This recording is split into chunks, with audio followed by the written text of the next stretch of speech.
Bonjour à tous et bienvenue dans cette nouvelle réaction à chaud.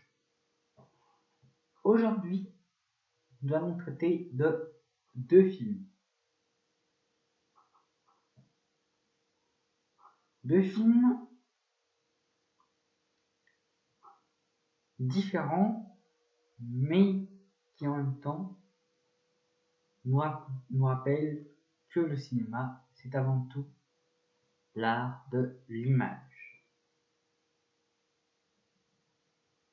Et donc, tout de suite, nous allons parler du Royaume des Abysses, réalisé par Tian Xiaoping.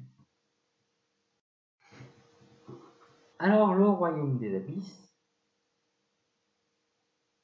c'est un film d'animation qui m'intriguait un petit peu.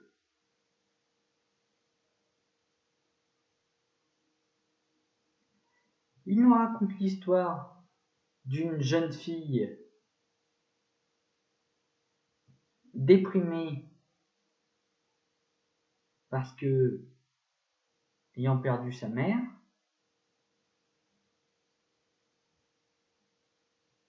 qui va malheureusement se retrouver à l'eau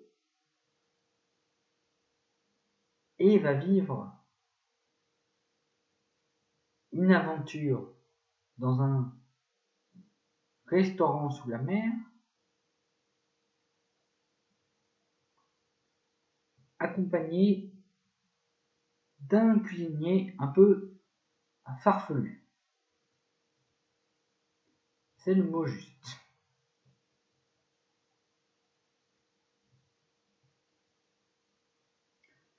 Donc ce film est magnifique.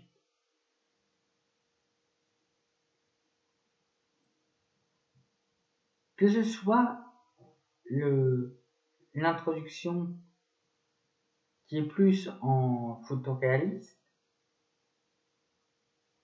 ou toute la partie avec le Royaume des Abysses qui est vraiment fantaisiste.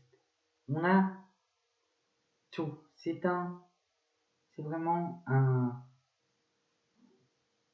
bijou visuel. Franchement, nous avons de superbes images. Que ce soit en 2D, par exemple. Certaines scènes sont en 2D. En 3D aussi. Le bateau est vraiment vivant, que ce soit l'équipage avec le morse, capitaine du bateau, aigri et alcoolique, ou les petits castors tout mignons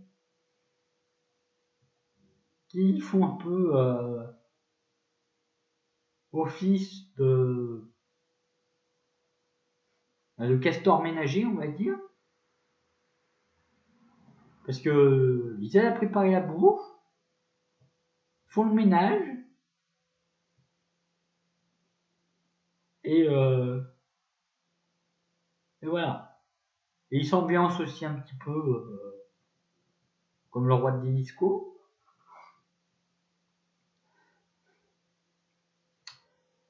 Le cuistot qui dirige ce restaurant est farfelu. Franchement, son but premier, c'est la monnaie. Il veut rentabiliser son restaurant. Et pour ça, il va s'emparer d'une créature magique qui donne des illusions. En fait, j'ai presque envie de dire, quand il fait une soupe de boulettes avec cette créature, c'est presque comme s'il fumait de la drogue.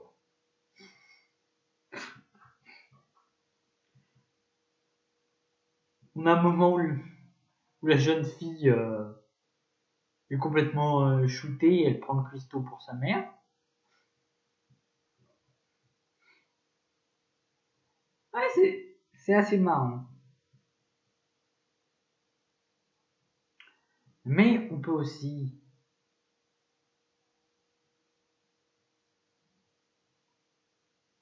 être ému par la condition de la fille qui veut tout faire pour retrouver sa mère, qui a l'espoir que la créature qu'elle a vue peut mener à sa mère. Elle est submergée par la tristesse. Et ce détour dans le royaume des abysses va lui redonner la joie, ce dont elle a besoin pour se sentir libre.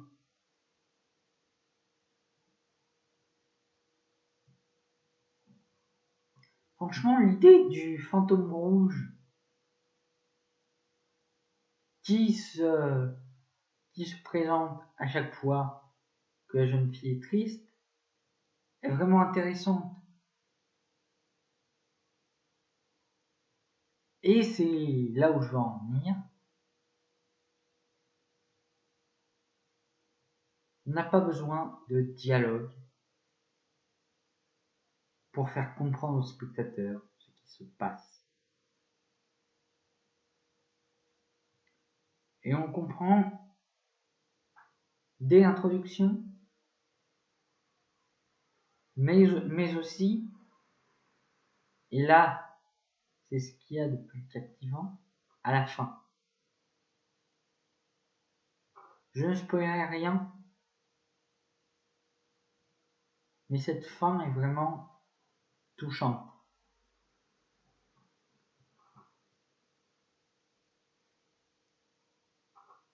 Tous les personnages sont, on pourrait presque dire heureux, mais je vous en dis pas plus. Sachez juste que pour moi, ce film-là vient d'entrer dans mon top des films de haine. Avec Iron Claw et Poor Things. Et aussi le film dont on va parler juste après.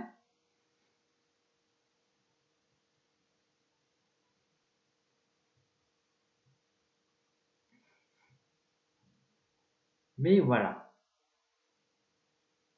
Je n'ai pas grand chose à dire sur ce film. Parce que si j'en dis trop, je vais vous gâcher ce film. Et je n'ai pas envie de le faire. Parce que le royaume des abysses est magnifique. Mais maintenant, nous allons parler d'un autre film. Un film que j'attendais. On va pas dire que c'était l'attente de l'année pour moi, parce que j'ai pas d'attente particulière cette année. Bizarrement. Mais un film que j'attendais. J'avais bien aimé la première partie. Nous allons parler de Dune, deuxième partie de Denis Villeneuve. Alors, au-delà de la durée du film, qui est, je l'accorde, relativement longue,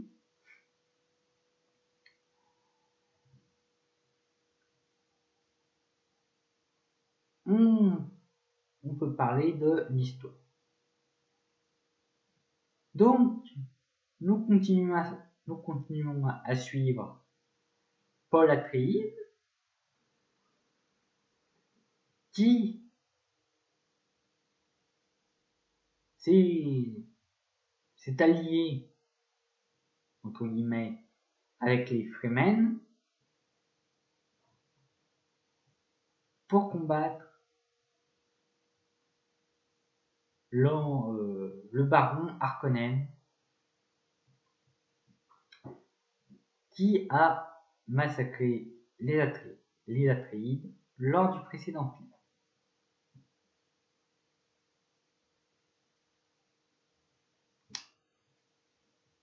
Alors, après avoir été plongé dans le royaume des abysses et en être sorti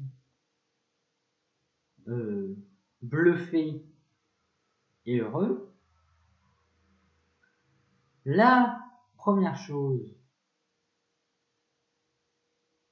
que j'ai faite, c'est d'être allé me coucher avec des rêves plein les yeux.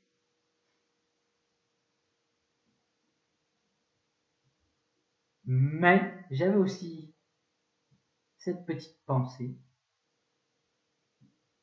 Est-ce que j'aurais le même sentiment avec Dune 2?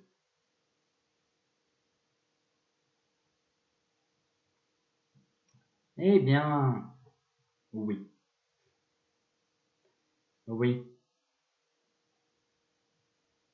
Les paysages d'Arrakis sont splendides.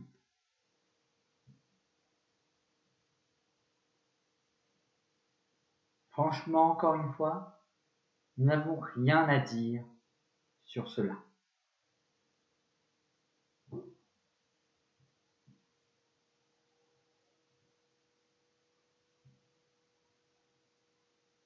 Que ce soit les designs des vaisseaux et différents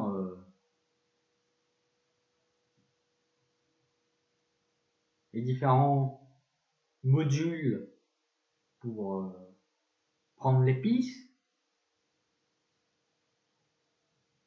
on est vraiment sur un design recherché.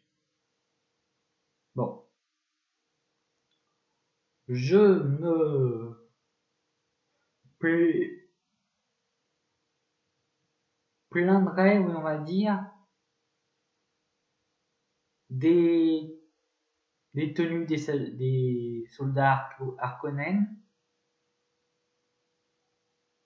On dirait juste des... je sais pas comment expliquer.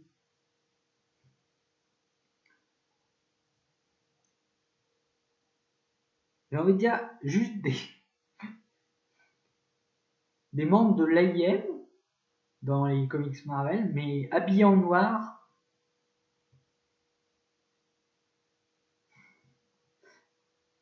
Tout noir,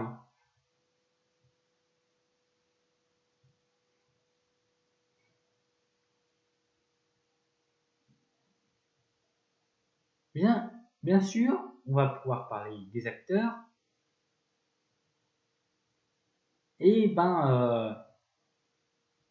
Timothée Chalamet, il joue bien quand même.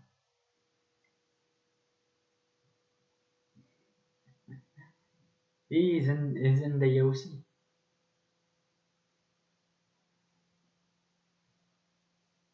Oui. Certes, ce sont, on va dire, des rôles un peu basiques. Notamment Paul, qui est entre guillemets l'élu qui va ramener l'équilibre dans la force. comme dirait une célèbre franchise.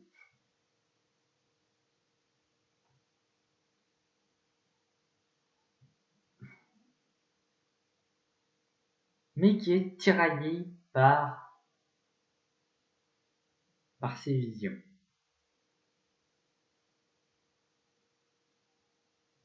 Ces visions qu'il montre en train d'apporter la misère sur ce monde.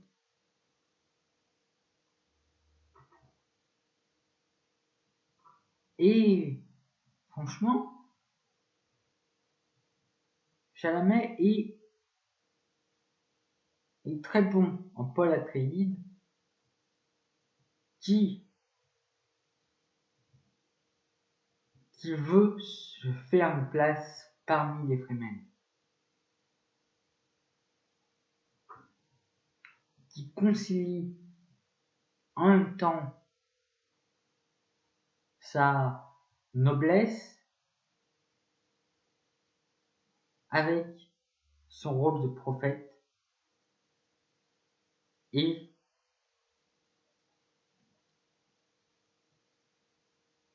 son rôle en tant que Fremen.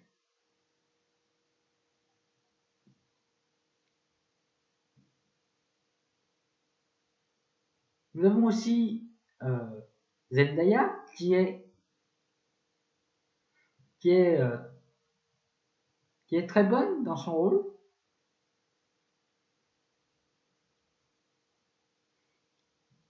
Ok, c'est un peu le love interest, mais elle sait aussi se débrouiller sans Paul. Ce qui était marqué dans le premier film. Au premier film, elle n'était pas amoureuse de Paul. Elle s'en foutait.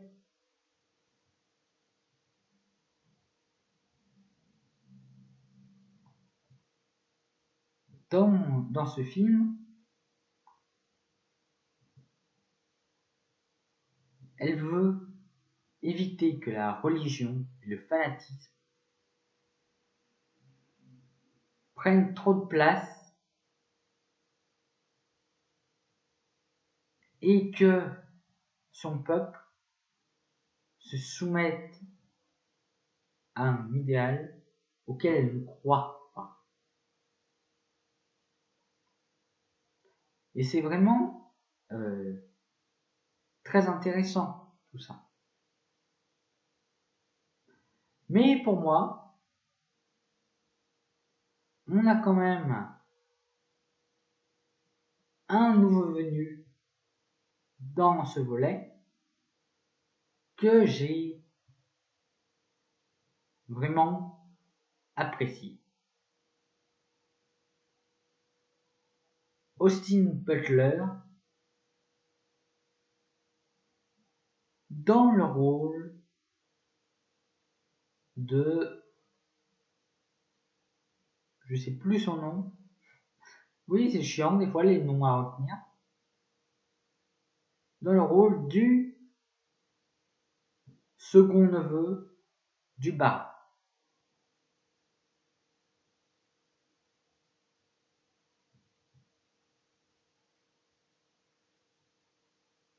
C'est vraiment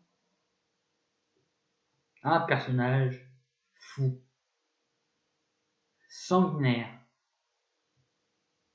encore plus terrifiant que le personnage joué par Dave Bautista. Et oui, faut être fort pour faire ça.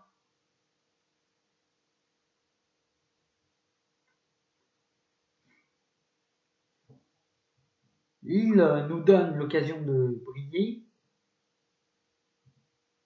à divers moments du film, mais plus important, dans sa première apparition, où il combat les derniers survivants des Atréides, dont deux drogués qui tuent assez facilement, et un qui est normal et qui va donner un peu de fil à retordre à notre petit champion.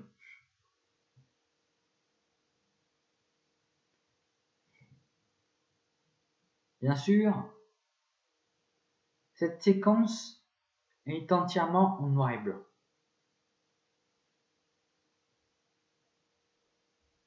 Elle est magnifique.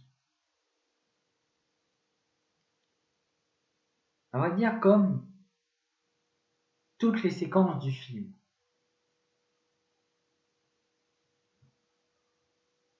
Toutes les séquences où l'on suit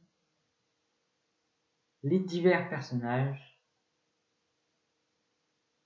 les divers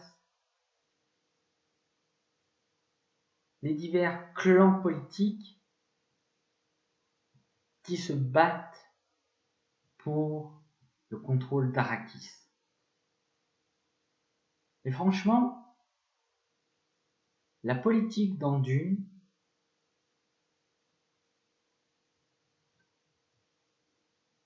ce sujet est vraiment très important. La dimension politique, tout comme celle de la religion, est très importante. Elle constitue aussi le cœur du récit. Franchement, j'ai pas peur de le dire. Si on avait eu une dimension politique aussi importante que celle de Dune dans la prélogie Star Wars, la prélogie, franchement, ça aurait été parfait. Oui, parce que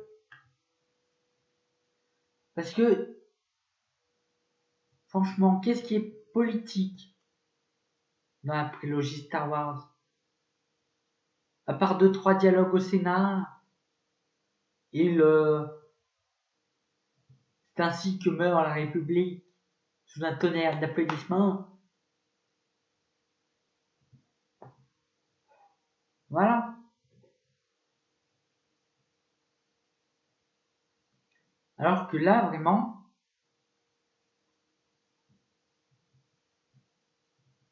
c'est le cœur du récit.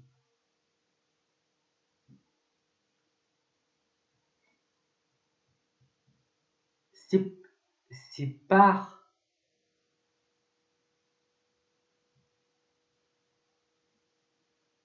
par la politique que l'empereur a ordonné l'extermination de la maison Atreides.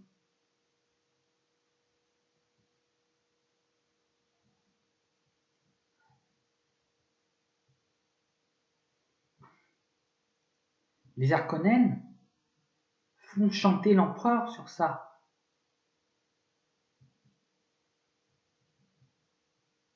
Le baron Harkonnen est un antagoniste vraiment très intéressant. On va pas dire moralement flou, parce que on peut pas faire plus manichéen que ça, mais justement, c'est très intéressant.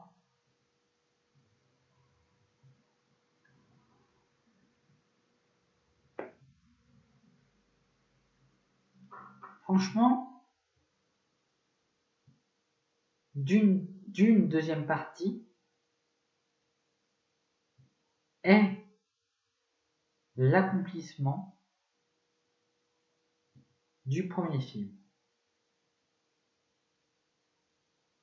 c'est plus. Plus de visuels marquants. Plus de place pour la symbolique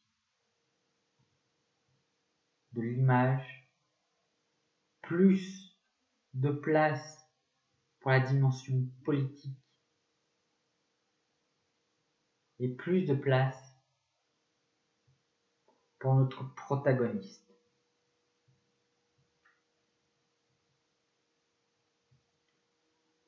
Ce film est magique.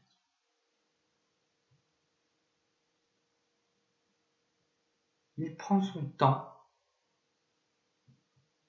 et nous offre en retour de très belles thématiques. Franchement, certes, il y a beaucoup d'images sans dialogue, sans musique, mais justement, quel est le but du cinéma ?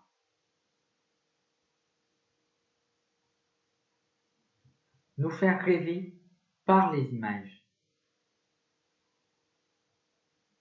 Le show don't tell, c'est quelque chose de très présent au cinéma. Et c'est ce que nous montrent Villeneuve et Xiaopeng. Le royaume des abysses et Dune ont pour point commun cette règle de la symbolique de l'image. Une image vaut mieux que 1000 mots.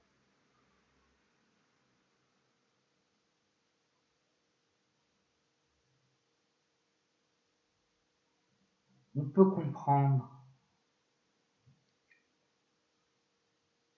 une symbolique et on peut comprendre des choses par l'image. Pas besoin de l'expliquer. Pas besoin de commenter ce que les personnages ressentent, ce que le réalisateur veut dire. Non. Il suffit juste de le voir.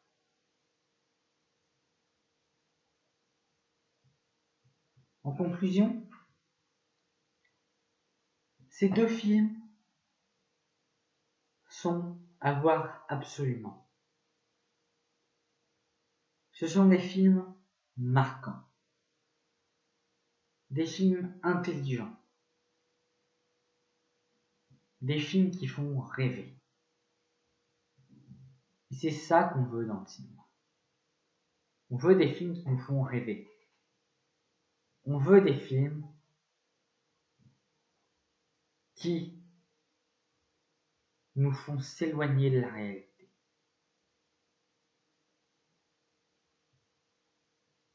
On veut être plongé dans l'océan.